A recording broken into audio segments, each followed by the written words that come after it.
How's it going, everyone? Welcome to Earthquake, the first episode of this non-league to Premier League series. We're going to attack it a little bit differently. You can see down the panel to the side there the steps we're going to take in this episode, so hopefully people can get something out of it who are new to FM21 as well. So without further ado, let's get into it.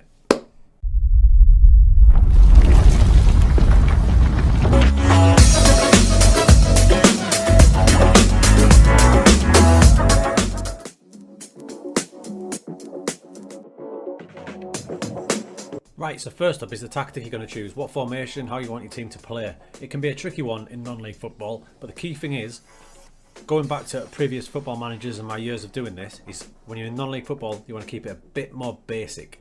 Don't get me wrong, temptation to create some crazy formation is always there. In fact, during this pre-season, which we'll see later, I did try a couple in the friendlies that didn't pay off. So I've gone back to what I know that works in non-league football. It's basic systems with not too many team instructions and just relying on the players' physicals to get them through it. I like to come up with 2 or sometimes 3 formations to give us the best chance throughout the season. This one's going to be my main one, called Lie, Cheat, Steal. As you can see, it's a 4-4-2 with 2 defensive midfielders. Nothing crazy going on there. There's a bit of an imbalance because I've got a more attacking side on the left with my fullback, but that's offset by the fact the guy in front of him is a little bit more defensive than the opposite winger. So you've got to make your tactic make a little bit of sense. Go with 2 up front, because those 2 lads up front, which we'll get to, are 2 of my stronger players, specifically the target man, key role in non-league football. That's going to be my main formation. I've got another formation, which I'm also tempted to make my main formation, so I'm to and fro in at the minute. This is the second one, Sweet Chin Music, okay? It's a 4-4-1-1, again a pretty simple formation, using a shadow striker, which I'm big on, done a video on that, check that one out. But again, not too many team instructions down the side there, keeping it simple. High tempo wing play is going to be a key for that one as well. The third one is one I won't use as much. I'm going to use it if I'm in a little bit of trouble chasing a goal. I haven't even named it yet. That's how little priority it is. 4-2-4. So as you can see, they're all variations of a 4-4-2. So we're keeping it pretty basic. 4-2-4. This is really high tempo, attacking mentality. That's for when I'm chasing a goal. So that's where we're at with tactics. They're pretty simple down in the non-leagues. Don't want to overcomplicate the lads because they're not going to have the mentals to take it all in. As the series gets going and we go through it, we'll discuss the tactics and the formations as we get going, especially match days.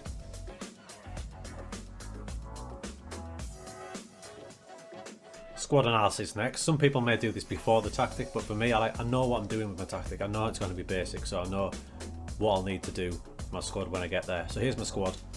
Now it looks quite a lot, but when I first got there was only 15 players in. It'll probably be the same if you start a non-league save. There won't be many players in, so you're going to have to get some transfers in and some trials, which we'll get to next. For my squad, analysing it, it was all good, it was all basic. They were all set up for a 4-4-2, meaning I had solid full-backs, centre-backs, some solid midfielders and some strikers. And the good thing is I had a couple of really good strikers, which Darlow fans will know about. Luke Sharman is going to be a key player. There he is, only 22. He's already a key player. He's going to be my target man. He's had a great pre-season. He's even scored 17 in 11. We'll get to that. So he's had a great pre-season playing up front as a target man. We've got Adam Campbell, who's been around the leagues. Only 25, which shocked the hell out of me because he's been around quite a lot. So those 2 are going to be my main strikers. And then in midfield, I've got a really nice player called Will Hatfield. Box to box. I'm going to play him as a Segunda Volante in one formation, box to box in the other. But you're going to have a few key players. And the other thing to point out is, when you're in the non-leagues, don't get too,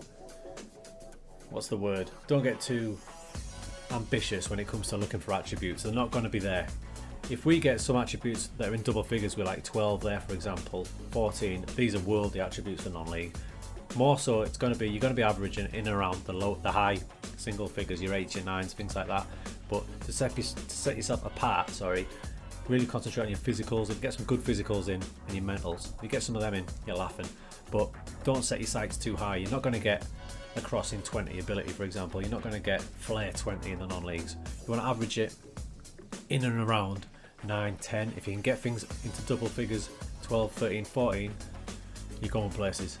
So that's our squad. As I said, I've brought a lot in on trial, so some of them aren't my players yet. We're making a decision on that. We'll get to that now, transfers and trials, and how to go about it.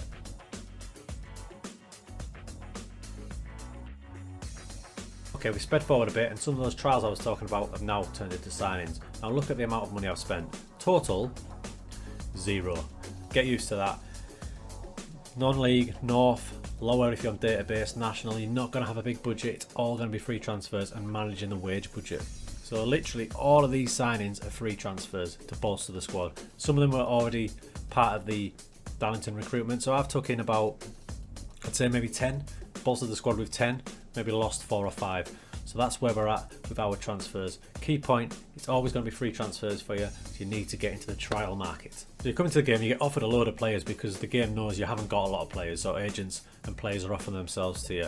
But have a look what you need, focus on the positions you need.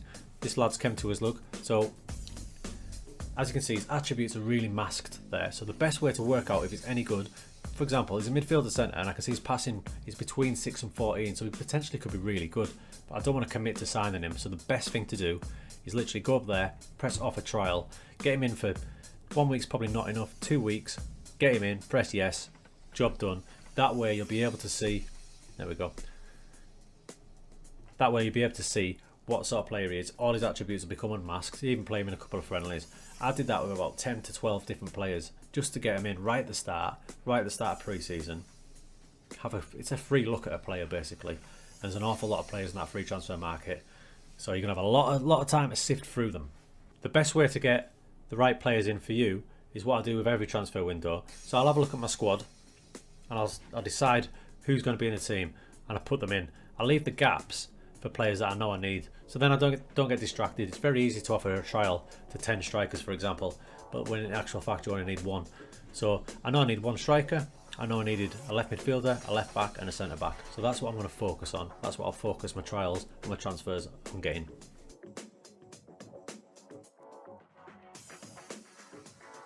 Right, into pre-season prep.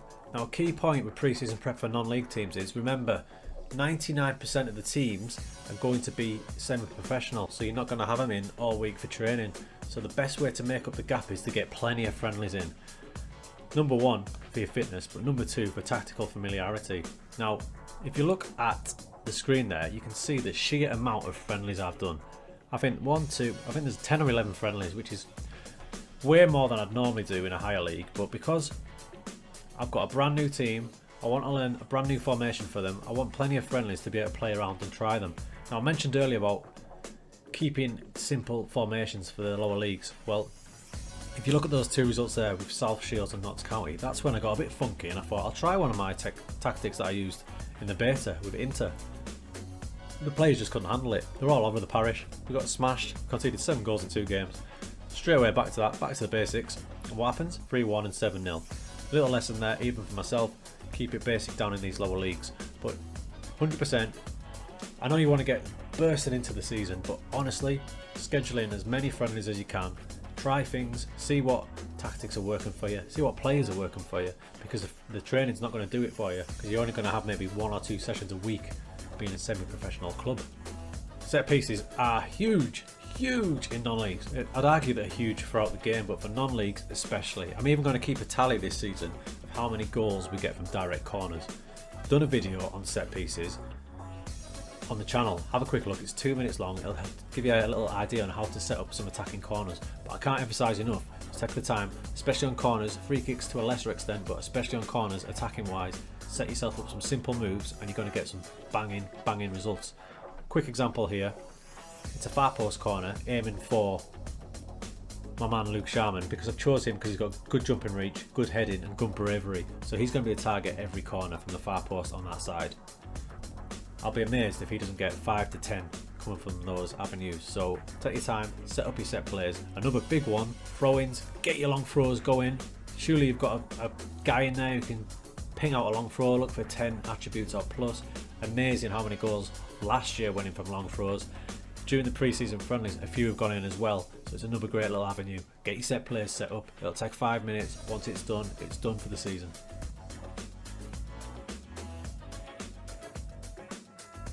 Staffing. Now staffing's an easy one.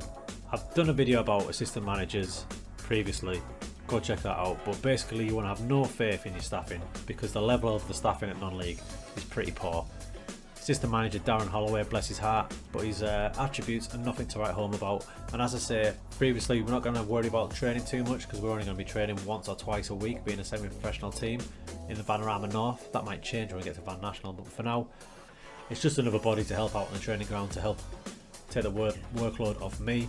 But I wouldn't rely on him for things. I wouldn't rely on him for things like team talks or opposition instructions, because if you look tactical knowledge there 6, judging player ability 7.5, so he doesn't really know what he's doing. You're not even going to have a big budget for coaches. If you look at my coaching staff there, I've got 1 assistant manager, a keeper coach, a fitness coach, and that's it on the coaching side. So a lot of it's going to be given to you, the manager, to do. You're going to have a head of youth development, but even that is a player, so that's how bare bones you're going to be.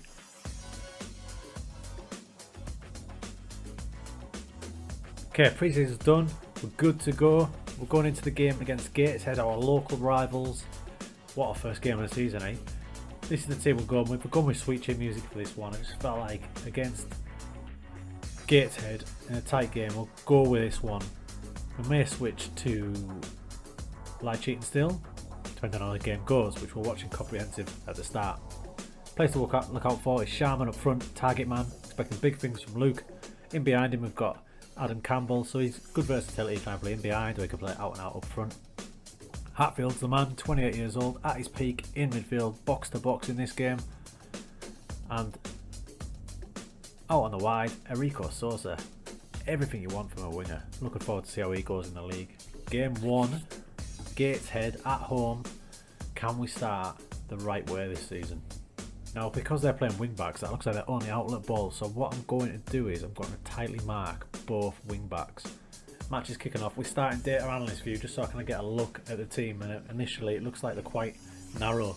Even their 3 centre backs there, but they've only got the 2 wing backs, and look how narrow they are. So it looks like they're trying to make us play down the middle, whereas we're going to try and get round the back there.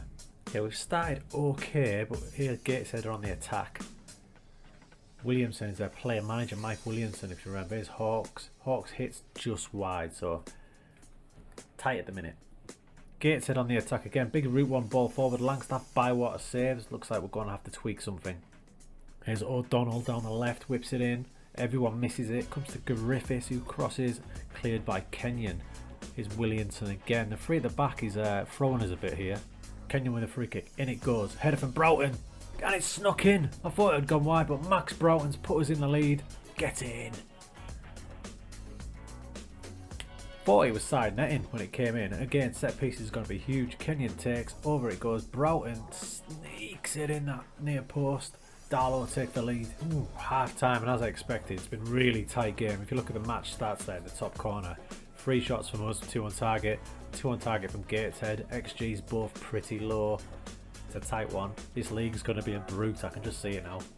Second half underway. We're going to watch it in comprehensive for the first 10 minutes so we get a grip of the game. Here's Hackett for Gateshead. Looks like a lot of their players coming through the middle. Jarvis. Story picks it up. Here's Bywater. Big clearance from Bywater. Sharman can't get there. Dale over the top. Langstaff. He looked offside. Just over. 78 minutes gone. Super quiet game, as you can probably tell by the lack of highlights. Looking at the formations, weirdly cancelling each other out, but if you look at their right back, he's having a weak game, so we need to focus our play down the left a little bit more, I think, just to put a bit of pressure on him, because he's already having a bad game. Danger. Gateshead. Cook looks offside. Rivers clears, and it is offside. 1 minute to go. Last 15 seconds. This has been a proper grind, but it showed me there's some big work left to do here. Not convinced on the formations yet, or the players aren't convinced on it, so tweaks are going to have to be made. Full time whistle goes. Darlow are off and running. Big win, but as you can see from them stats in the top there, we certainly can't get carried away because, God, Gateshead unlucky to lose. So we've got a bit of work to do here. We only got 2 corners that whole match. We proper stole that. I did play my away formation, but yeah, food for thought. This is going to be a tough league. That's the first episode over with. I hope you like the new style. We're going to do that each time. We're going to break down the episodes into things you can digest, and that will hopefully help you if you're new to the game. Any Darlow fans watching, what did you think of the team? Did I play the right players? Because to be honest, the way they played, I'm not convinced. We proper stole that victory. But we're on the board. We've got 3 points. The journey has begun in the best possible way. Little cheeky clean sheet as well. Going to go and play offline now, get some games in. Let's see if we can get this game and this team working like I want them to. Next episode will be coming soon. Thanks for watching. We'll see you soon.